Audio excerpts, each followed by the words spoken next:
I don't know what kind of fun chatter you want to start with, but Whatever we want to. It's our show. you wanted me to tell the story of, like I said, you were like, we should be recording this. That was me talking about how, what's that? You can leave the bathroom part out if you want. I'll leave the bathroom part out. Now everybody wants to know what the heck was that? Tune in next week. It's a cliffhanger. No, we won't go there. No. But then I was in a hurry and I'm like, oh, okay, I need to make a cup of coffee real quick. And so I hit on, and I always try to, again, just trying to be as efficient as possible, that if the machine needs water, I'll hit go. So it's kind of starting its process, and then I'll go get water instead of go get water, then come over and wait for it. So I thought I'd hit go get water. While I'm getting water, I come back and I'm like, oh crap, the cup was sitting right there, but I didn't put it underneath. And so about 2 ounces. So instead of 10 ounces, I've got 8 ounces to work with. And 2 ounces to clean up. I cleaned up the 2 ounces. Hence the delay. Yeah, no, that's all right. I was like, oh crap, man. But yeah, anyway. So how are things going?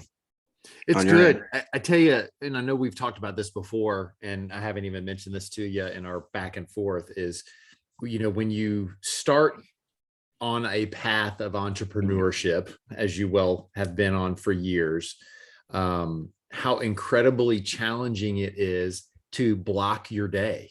And I know you and I, just in the past 2 weeks, we've missed our normal time to connect. Yeah. And because things have gotten in the way. And it was, even yesterday, it took intentional focus to the point where, like, I was being pulled to say, okay, I could do X, Y, and Z. And finally I went, no, I'm the boss. I'm going to tell people I have an appointment at 11. Yeah. When I'm done, I'll get back to you. Right. And it can be, I'm learning, because I'm used to having, with the W-2 world, you almost feel like you have an excuse to block the day. And like, no, I can't talk to you. But then when you're on your own schedule, you end up allowing all this stuff to start to push in. And next thing you know is a lot of the important things that you want get pushed out because you make these excuses of things. And so one of the awareness, and I know we're going to talk about friendships today, which is great. And I think this plays right into it because of that you and I are different and we have a strong friendship. And I firmly believe it's because of the difference that we have in personalities. Mm-hmm. It was like yesterday, I was just starting to feel like all day that I had drank multiple 10-ounce cups of coffee. And because like I could feel my heart race. And that's when it really started to click with me, is one, I wasn't following the yes strategy that we talked about in the council a couple of weeks ago. And then the second part is I was doing a lot of stuff internally, meaning I was trying to focus on a lot of stuff on how to do things for me.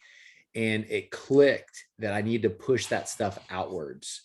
And so like where this goes, I know people are like, well, that has nothing to do with what you started with, but it was being intentional to connect with you and have that connection with friends to add value to you. And then for us, for the sake of this podcast, is to add value to other people.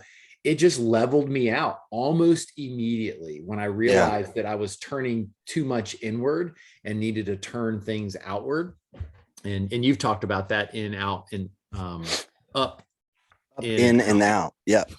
We should do that on here. Maybe not today, but definitely, because the in is that the in what you're referring to. I see what you're saying. You're going personally in, and you need to go outward. But the up, in, and out is really our relationships, our friendships that we have. It's the the iron sharpening iron. That's our in. Going in, which would be essentially out to our friends or our circle. The out in that regard, the up, in, and out is the world in what we do, missionally. So, and just for the listeners, the up is God. So like our relationship with God, our vertical relationship. And then we have this triangle, which I love this whole thing of the triangle. You talk about the Trinity, the Father, Son, Holy Spirit. We could talk about, body, soul, spirit, all of it is this triangle, and the triangle is the strongest shape in the world. Like it's above any other shape. It's the triangle that has the most strength in it. And so when we're out of whack in our lives, it's like one side of the triangle, we're leaning one way too far or the other. And most of us are probably really, really good in one area, okay in another, and just totally suck at one of them. And so Yeah. it's like really trying to find that balance so that the triangle has its strength and to do what it's designed to do. So, but Yeah. And by the I way, digress. yeah, no, but this is The Pursuit. You're Tim. Yeah. I'm Jeff. Yes. So I was like, wait a minute, we haven't even announced what we're doing. I'll do that in the record. So I'll do a recording after this that kind of says what this is, what we're doing, what we're going Yeah, to talk about here, and then kind of lets everybody know like what the heck are they about to listen to, but I they know. dive in and, well, I what is this? I just love the way that our good friend Cornbread and good friends Cornbread and Cooney, how they start theirs, that Yeah. when they start the Red Blooded Outdoors. But Yeah. you can be Ratchaloonie if you want. Ratchet. Yeah. It's funny. Yeah. But yeah, friendships, man, that's kind of the topic today. And this is a huge one for me because I've like really worked on it because I've ruined some relationships, and not in an intentional way. I think it was because I was, man, yeah, just to dive right into it. I think I was, I think you need to know like what you want out of the relationship. And for me, I was wanting something that the friends weren't willing to give. Whether it's accountability, to call me out on my crap, like if I'm not, yeah, I mean, literally that's the the standard that I held my friends to, and it rubbed them, off because I was doing that to them. Does that make sense? So I'm Yeah. holding them accountable, calling them out on their crap and all this other stuff, and it wasn't well received. And I think that's the challenge, is finding friendships that you both are in it for the same purpose. And so I started praying for those types of friendships, those types of relationships. And thankfully now, I have those. Yeah. And and it's not easy. It's not fun. It's never fun to get called, like, oh crap. Like for instance, we'll just go there real quick. I wasn't even thinking about this until like later on. But there's you and I had an exchange, and I won't go through the full exchange because I mean it was nothing major, but I think you said in all transparency. I think those were the words. Yeah, in all transparency, I do wish we could have discussed, da da da da da, and and it's funny because as soon as I heard that, I was like, oh crap, I didn't communicate well enough. And it was you being open to say, hey, look, this bothered me. And most people don't, because they don't have that kind of a relationship to say like, hey, this is, this spot. Now I do agree though too, like we should try to work it out on our own, and if we can't, then it's like, okay, let's bring it to them, the scripture, right? Right. Right. So Well, and the other thing to that is that when we began our friendship, we had open conversations, and you were open and transparent about what you're looking for in a friendship and yeah, what that free fire zone looks like. And then I'm either comfortable with it or I'm not comfortable with it. And normally, like for me, like that was a big moment for me to externalize and externally communicate what I felt at that moment. Because mm, normally I would have just buried it and held a little bit of resentment over time. And then I would have gotten over it because it wasn't like a real big challenge. It wasn't a big deal, like you said, right, yeah, but it was powerful. I know in our friendship because I knew you would receive it well. hmm, And I was able to overcome some of the fears that I have because I've lost friendships as well out of yeah, my fear. not Yeah. because I've said something inappropriately or that pushed the wrong buttons, but it's that I didn't say anything. Yeah. And then over time, resentment build up on either side because the communication wasn't there and the friendship started to go apart. Not that we weren't Mm. friendly with one another anymore. We just weren't as close as we Yeah. were. Yeah. So that was on my side, like not communicating. So like Mm. I would be the other side of your friends back in the day. I'm like, can you believe what Tim just said to me? Yeah. And not Yeah. knowing your heart, you would take it the wrong way.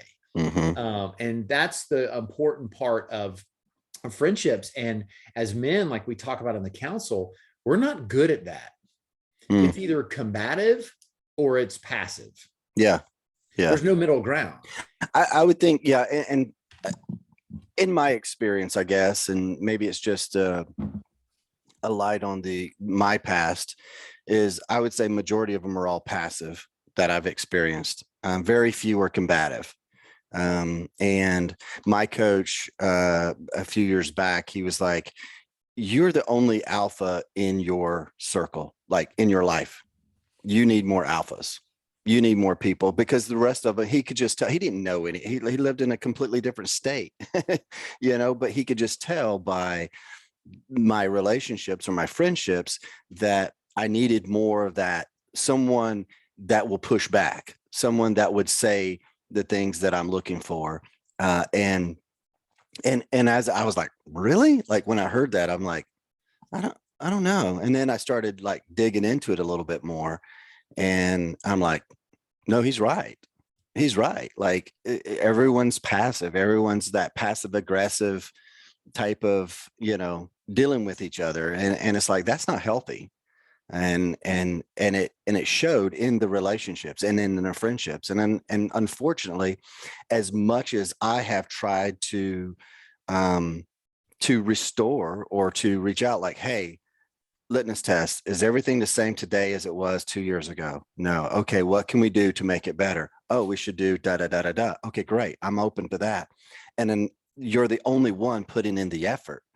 To me, that sends the message that they're not willing to invest in that. And I think that's the other part of what you were saying, is like, from the very beginning, I said, hey, this is what I'm looking for. And then you're like, you have to make the decision. Am I willing to invest that type of, effort into this relationship, where I push back when needed to be pushed back. I receive when I need to receive. I grow when I need to grow, which is very different than I think most friendships. Well, and it, like you were saying, that when you reached back out to ask where things could go, they still haven't gotten over the other stuff. Right. Yeah. Because Yeah. they're continuing to be passive. It's uncomfortable for those people who aren't comfortable in being assertive and speaking up. It's uncomfortable and it's scary Yeah. because of the things that you imagine in your head Right. of how the other person's going to react.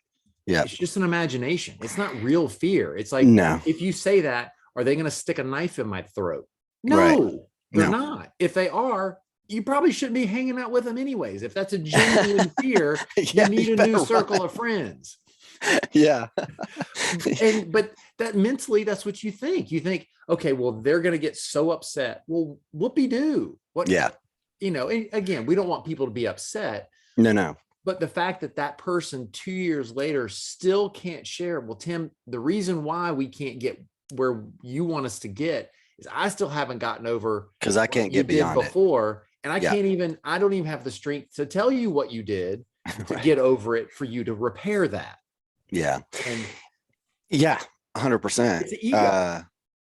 Yeah. There was something I was But going to add to that, but yeah, it's just, I mean, I think that's perfect. well, and I'll jump in back what you had shared where somebody gave you feedback that you needed more alpha males to push back on you. To me, that also speaks volumes to the work that you've done on you to be able to receive that. Because there's a lot of Mm-hmm. alphas that are so insecure, Right. and 100. that's why they're alphas. Yes. If I'm the biggest, loudest in the room, then I'm going to scare everybody and nobody's going to see that I'm terrified and I'm incapable of accepting feedback.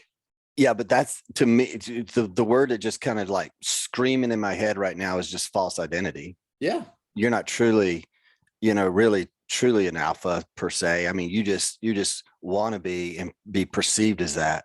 correct. And so you project that outward versus I think it is true to be able to well, it's like the buffalo story. It's like the buffalo um isn't exempt from the elements of the storm. Like they're still going to get pounded with hail. Twigs that are blowing are still going to get stuck in their fur. The storm may kick their tail. It might be a rough one, but at the end of the day, they've gone through it. They're stronger on the other side. They know how to improve, and that's part of it. It's like knowing, okay, what can I do to improve so that way when I face this or someone else is going to face this, we can do this together more efficiently and better.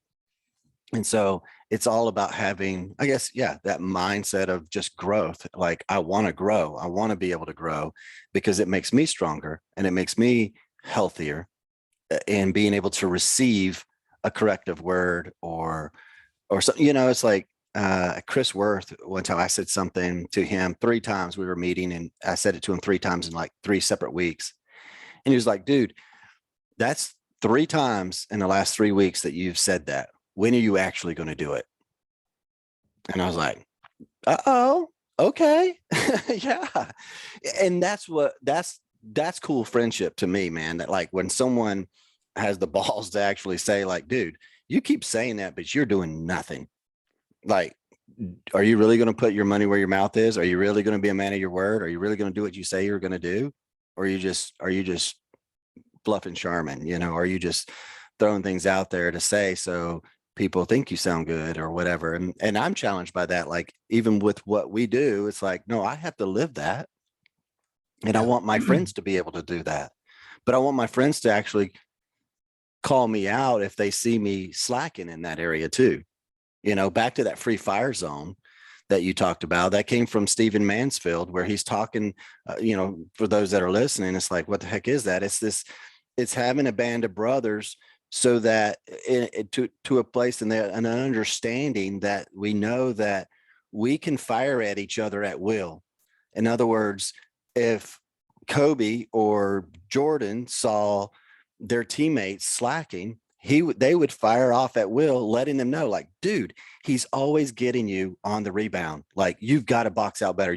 Or he's getting you back down the court. You've got to pick it up. Or even like SEAL team guys, where they're, these special elite guys, it's a team and they're checking each other. They're checking each other so that not to be jerks and to tear each other down, but it's to build each other up. So they know that, hey, if you carry on that weakness, we all carry that weakness. But if you get stronger in this area, we all get stronger. And so that was my mentality. I want people to check me so that I get stronger. So that way you get stronger as well. Well, and they have to do it because it's life or death. So they don't Yeah. take it personal, because Yeah. if you're not doing your job, I'm dependent upon you to watch that side, whether it's, behind me, left, right, up, down, whatever it may be. Yeah. I'm dependent. So if your gear's not in order, if you're not 100%, that puts my life at jeopardy. And when we're in the non-combative world, we don't think that way. And so you give too much grace to other people because but at the same time, like you and I, we've built a strong enough bond to where we know that we've got each other's back and we're dependent upon it, because like I know if you're calling me out, it's because it's important and that it needs to be Yeah. done, and vice versa. And when you were talking about friendships, it's like the term love gets thrown around a lot. And in the Greek, there were 5 or 6 different Mm-hmm. definitions of love. I think it's the same with friends. Everybody says friends, everybody says buddy. Mm-hmm. And when a lot of times we really need to define that. Like, what does that mean? Yeah. Like you said, it first off is that your definition of friendship may be different from somebody else's. And somebody may just want casual relationships. Yeah. Never deep, never no discussions. Well, the problem is we are in a sea of casual relationships. Right. We're in a sea of casual relationships. So like we have casual work relationships. If we do sports or if our kids are in sports, we have casual relationships there. Even church, we have casual relationships at the church level. We don't have this deep connection, this deep bond with one another. And you think about it, Stephen Mansfield's book of Manly Men talks about friendships, and he talks about how we were always in these relationships with other guys. It was easy for him, it was easy. For me, it was easy to build friends. Still is for the most part. It's very easy. I'm very, but I show myself friendly. I try to build friendships, this, that, and the other. So for him, it was the same way. But then I saw this for my life.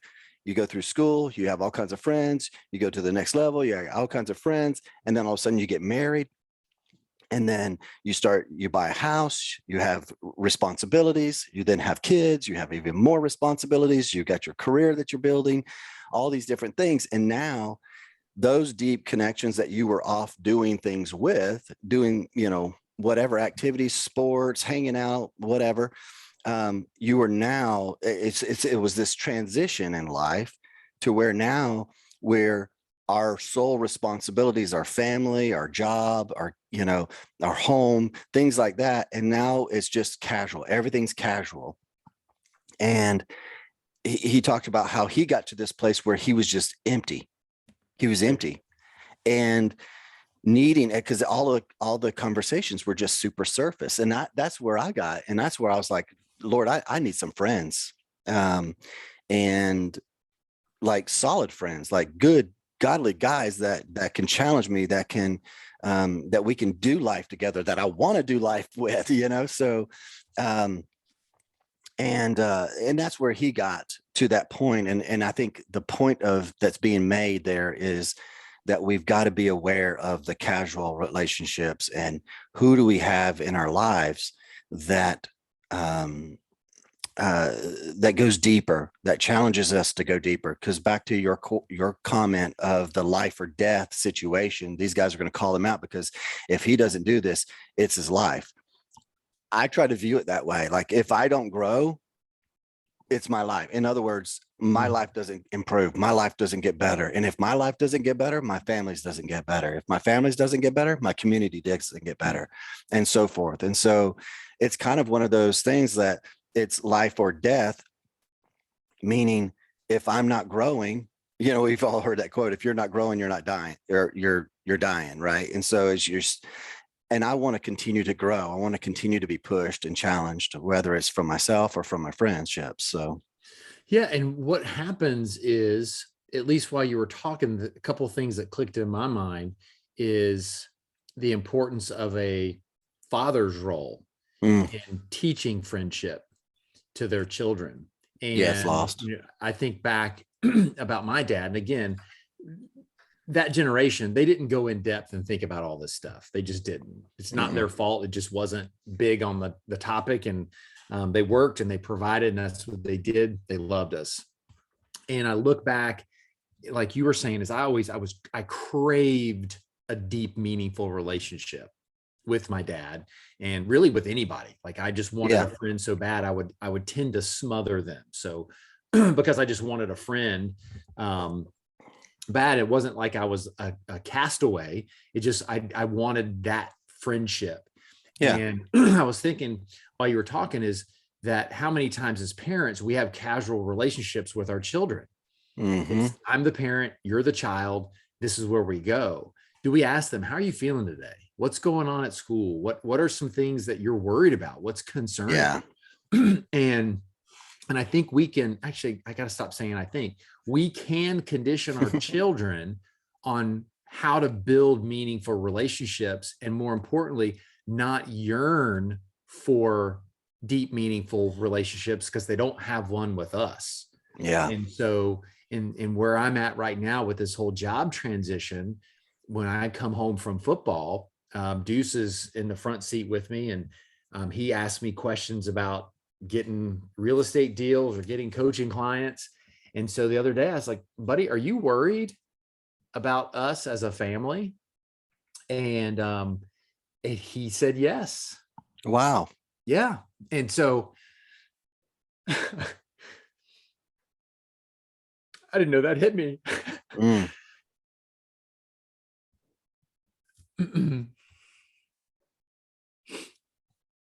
Wow, that came out of nowhere. yeah, usually um, does. yeah, but it meant a lot that he and I have built a strong enough connection that Mm, he felt okay to say yes, because then we mhm, could work through that conversation. mhm. So he knew I wasn't putting the family in jeopardy. Yeah. We're not, in a place that I would be concerned. And that's why we make decisions as a family. But he needed to be able to feel confident to express that without 100%. concern. And so I allowed him to talk through that and have that. So later on in life, he'll understand what that feeling is Mhm. and what that bond to have open and honest relationships where you can share your fear with someone else Yeah. without the concern that something negative would happen. Yeah. Yeah, I didn't brush it off. I literally just sat in it, soaked it in, didn't Mhm. dismiss it, and allowed him to share some of the things that he was worried about. Yeah. And when you were talking about the friendship, that's the picture that stuck into me, that if we're building friendships with each other as men, we need to think about how we need to do that. Like you said earlier, we need to define that. But then why aren't we having the meaningful relationships that we want? Like internally, what are some of the things that are holding us back from making that connection? Yeah. Well, and um, I think that that's a good segue into a couple of different things. One, before I get in, there's something I wanted to read, but before I do that, there's a, I'm reading I'm, I have the study guide of it. I need to get the book. And so I'm kind of reading through this study guide on finding your tribe. And I'm actually we're going to talk about this inside the council more and break this down, but I wanted to, I thought, it'd be good to share it here as well. And let me see if I can find it again. There it is.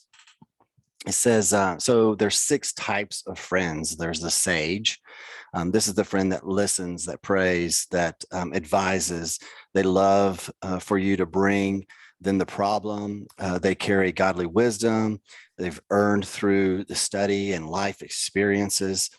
They are safe and trustworthy place. These are like the Apostle Paul was a sage friend to Timothy. There's the encourager. This is the cheerleader, the friend who believes in you. They see the good in you and call it out. It is easy for them to speak hope when they are discouraged. They see the best in life and people. This person oozes belief and support. And then there's the foxhole friend. This is just a good companion. These, this friend gets their hands dirty with you. If you have an idea, they're all in. They're ready to fight and go to the fight with you. There's the challenger. This is the friend who isn't afraid to tell you the truth. They won't let you settle. They'll kick you in the booty. It says if you get off track. They might not be the easiest friend, and you might have to work through some conflict here and there, but they make you better every time. And then there's the fun one, the fun friend that just brings life to every party that you guys are around. They might have they might not have the 2-hour debate with you about theological issues, but they're just going to be fun. And then there's the planner. This is the organized and thoughtful friend who makes sure that you've got everything together and make sure that the bill gets split up correctly. Da da da da da. So it's like finding those friends, like looking at our life and go, okay, who's the sage in my life? who's the person that I go to for advice, that can listen, that gives me good godly wisdom? Who's that encourager that really sees the good in me and is always trying to pull it out? Who's that foxhole friend? Like when I need to, like going into the storm, who's going to go with me? Right.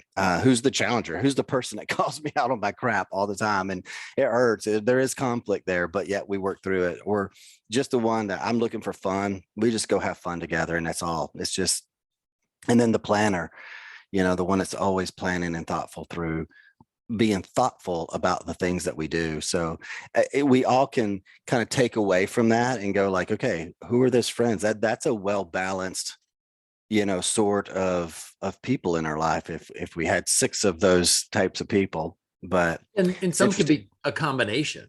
I mean, you think of probably some of the people that you know, and you go, okay, I could see where they have elements of 2 of Yep, those, absolutely. or maybe even 3. You just never know. So it's not like you have to have them, but I do feel that, to your point, you should really start to think about that and which one are you yearning to receive, because you could be surrounded by a bunch of challengers and feel beat up all the time. Right, right. You're And I like, I think don't do that's what anything some of the right. friends were like. They were feeling beat up all the time, right? Because I would definitely think that I'm a challenger. I mean, if I took the personality test, it comes out, it says the challenger. So I receive that, right? But I hope that I have some other, things in there. For you, I mean, I totally see like encourager and I see planner, like when, just looking at these descriptions here, Sure. I can totally see that. So, but Yeah, and I the, think, and that's where that I'll add. I don't know where you were going to go. I don't mean to step on your no, you're toes. good. Is the importance of a community, and I know we've talked about this a bunch. I mean, this is sponsored by the Mighty Warrior Council, which is a community, but you can have them in other places as well, Yeah. where you have in-depth conversations. And one of the things we talked about at Battle Ready, and we've talked about before, and I've heard it on multiple men's community podcasts. John Eldridge talks about it. Is men do well talking side to side and not front and center on each other. Whatever reason, if that's you feel threatened, if it's instinctively, you don't do it. But doing things together as men helps create a stronger bond, and not just sitting, at the sports bar watching a game, because that's a distraction. It's like, having a first date at a movie. Well, you're not going to get to know anybody because you're sitting there for 2 hours completely quiet. It's safe, it's easy, but it's not appropriate. Where like we did we've run together, we've hiked together, we've done difficult things together. If you go fishing together Basic or hunting course. together, Yeah. just any of those elements where it creates downtime where you have to talk. And, I know we had great conversations around the fire. Anytime I think you get a group of guys, you build a fire and everybody sits around it. Nobody has to make eye contact. Everybody stares into the fire and you get some really good conversations that by the next morning, everybody has a different level of respect for each other. And you can already tell it starts to come together where people can't wait for that fire later that night. Yeah. There is something about that. And I think part of it for me, when I hear you talk about that, you talked about John Eldridge, Stephen Mansfield talks about the same thing. You put, there's the study of the girls in the room, and the next thing you know, they're organizing the chairs so that they're facing each other and they're talking to each other and they're talking about their hair and their dress and yada yada yada. And you arrange the room the same way, and you throw these boys in there, and the next thing you know, they're like, hey, do you think we could climb up there and touch that or get that? Or, and so they're doing things. And his whole point is men are about doing. That's the side by side. We're doing things together. We can't do things facing each other. Yeah. It's like when you go in battle, you don't look at each other. You're side by side. You're going into, so I think there is a lot of, obviously it's just the way we're wired. And so when you talk about doing things like you and I, you're right. I thought about that. So we met February of 2020. Later that year, you came up here to an event that I did. Shortly after that, I came down there so we had seen each other 3 times in that year. 2021 rolls around. We did the basic course. We did mid-state, and it seemed like there was something else. There was like another something that we did together. So it's like, and then here we are in 2022, and now we're doing events together. So, and again, it's about doing things together, and that's what built our relationship. You know, I would say partly, but the other part is just us wanting, having that agreement of like what that friendship is, like what we started with, what we want out of it. And but then to bring this full circle, we had this conversation. So I do a discipleship call, or on a discipleship call on Mondays with guys, and we had a very similar conversation. It was about friendships and relationships, and it's interesting because I challenged the guys on that call. It doesn't have to be a big event like Battle Ready weekend that we did.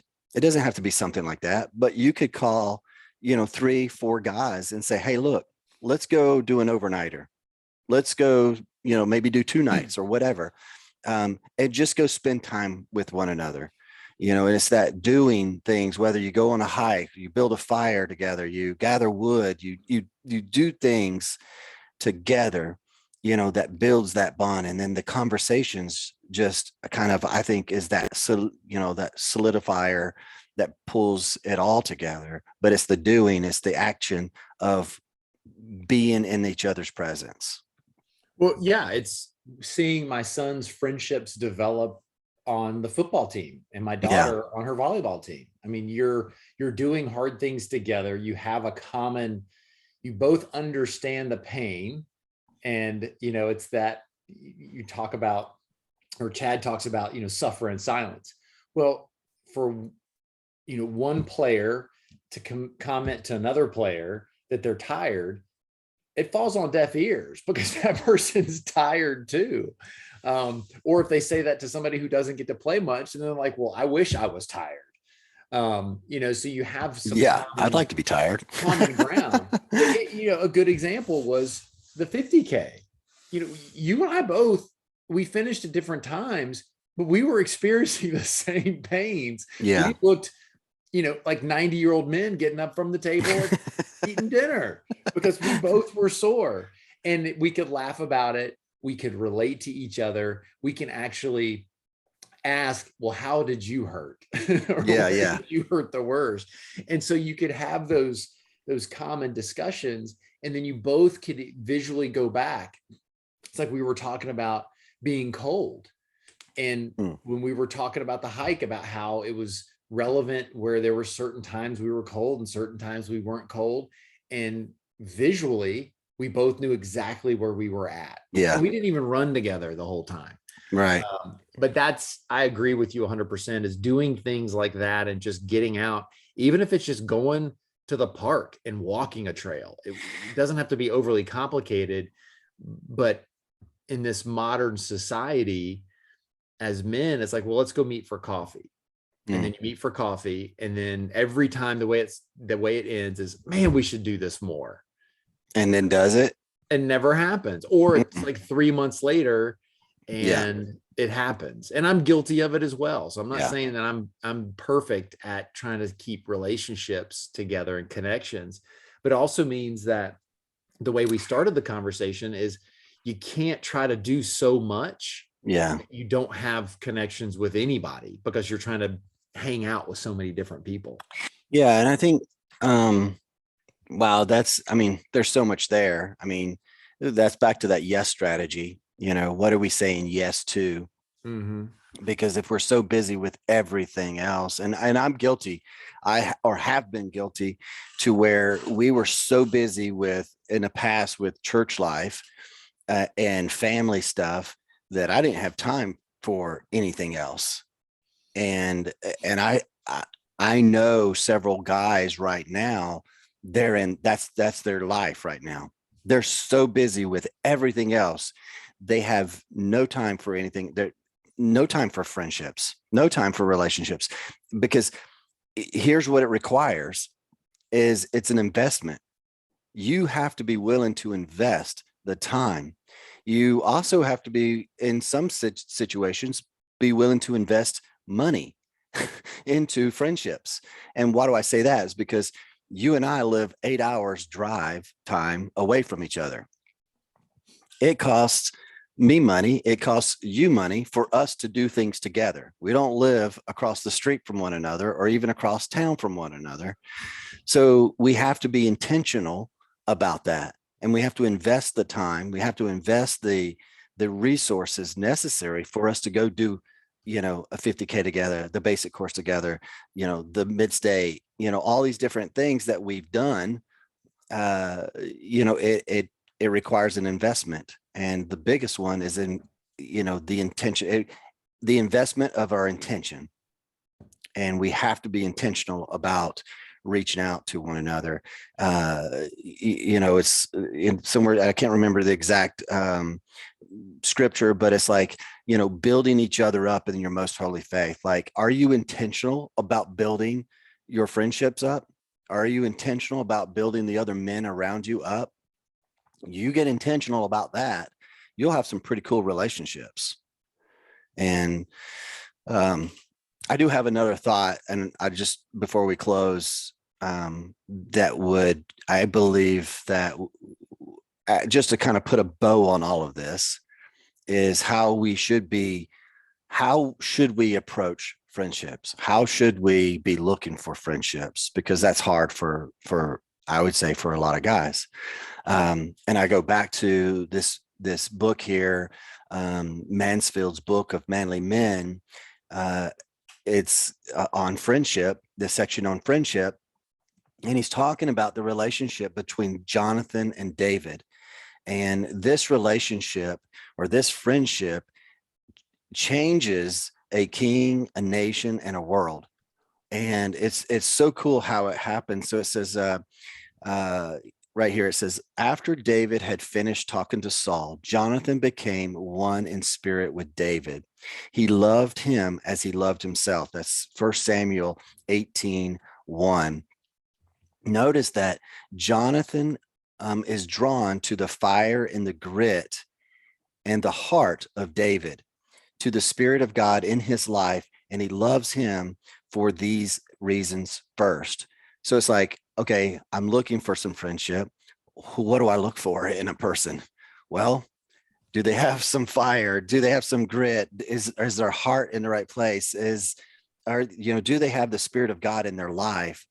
And it was like, those were the reasons he loved him first. It wasn't all these other things. It was because he saw this common ground in him that he wanted to be a part of. It goes on, it says, there is a lesson for us here. It is natural for our friendships to be largely about the things that we do.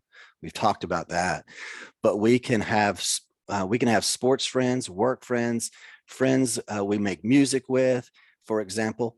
Or it says, yet a covenant friendship have to be built on something more, a heart and a purpose that matters for destiny.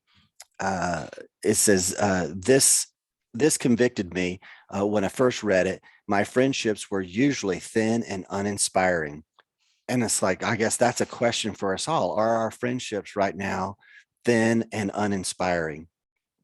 It's like, find men of spirit and devotion to God and build many connections with them. And that's the heart of what he was saying, is like finding, and I think for us, I'll speak for myself. I said for us, but I'll speak for myself. At Mid-State last year, that really, that right there of what I just read about Jonathan's love for David was because of what he saw in him. It wasn't anything else. It was about what he saw in him. And I think back to Mid-State last year and the connections of, seeing Ben Goins for the first time, seeing Aaron Dana, Mike Craven, Mike Bellini, Jason Bear. I mean, I could go on and on. Justin Hamilton. I mean, just all of these solid men. Eric Harris, and it was because of our love for them, because of that the Spirit of God and the life within them. There was that connection. Yep. That, dude, I mean, I walked away from that. I called Aaron and I'm like, after that weekend, and I'm like, bro, I just want, and we said this on the call on the council Monday night, and it was like, I just wanted to like uproot. Let's go live where these guys live. I want to do life with them. It's that kind of friendship, but yet here we are. We're all in. I probably just rattled off 6 states, that we all live in, and yet our friendship and our bond and our connection is like unbelievable. Yeah. And yet most of us don't even have it in our own town. Yeah, no, I don't disagree with anything that you said, and I would echo all of that. So there's no need for me just to repeat it. Yeah. Well, just the listeners that are, listening or watching, if you guys are looking for a band of brothers, if you're looking for something, men that are established, from the spirit and the devotion of God within them, if you're looking for those type of connections, guys that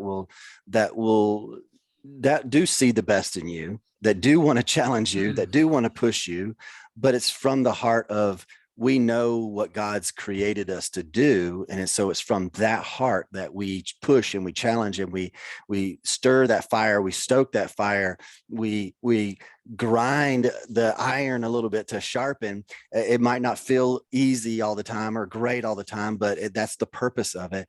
And that is the council, and that's the brotherhood of the council of what we've created. And it's been pretty amazing to see the connections built inside there, and then the men's growth from leaning into it. And I'll say this, it doesn't come again without investment. And yes, there's an investment, monetary investment into the council. However, after that, it's about investing your time and being intentional about leaning into these relationships, because you can do the first one and it just fall flat on its face for you. Yeah. Yeah. And we've seen that, unfortunately. But again, it's the intentionality of, what are you here for? Are you here to build connections? Are you here to grow? Are you here to get stronger? That's our heart. So I agree. Wow, you're speechless. That's pretty good. Anyway. Well, I hate it when you go to these work meetings and somebody's like, well, I want to piggyback on what Tim had to say and say exactly the same thing you said. Yeah. So I'm not piggybacking off of anything that you said. No, it's good. Well said. And it's my hope that everybody heard what you had to say and takes action on what you had to say. Reach out, interact. If it's not in the council, at least it's on our Instagram page or our Facebook page. Yeah. We try to be consistent with putting things of value that are up there. We're definitely going to be more intentional about that here in 2022. But again, it can't just be us pushing everything out. We'd love to hear comments, feedback, that you're having, prayer requests that you may have. You don't have to be in the council for us to pray for you. That's good. No, absolutely not. So where can they find us? mightywarriorcouncil.com. There you go. mightywarriorcouncil.com. You can, or on Instagram, follow Jeff and I on Instagram at Tim Douglas Inspires, at Jeff for Esther, or at Mighty Warrior Council. There you go. Awesome. Well, Jeff, it's been a fun one, man. And I thank you for your friendship. I really do. It's a unique friendship for sure. We are very different. We'll get into that in another episode, but the cool part is it works. Yeah. It works. It works. Yeah. I'll leave it right there. We'll get into it in another episode. So, all right, guys, keep pursuing a life of integrity, discipline, and valor in everything that you guys do. All right. We'll catch you next time. You're here. Later.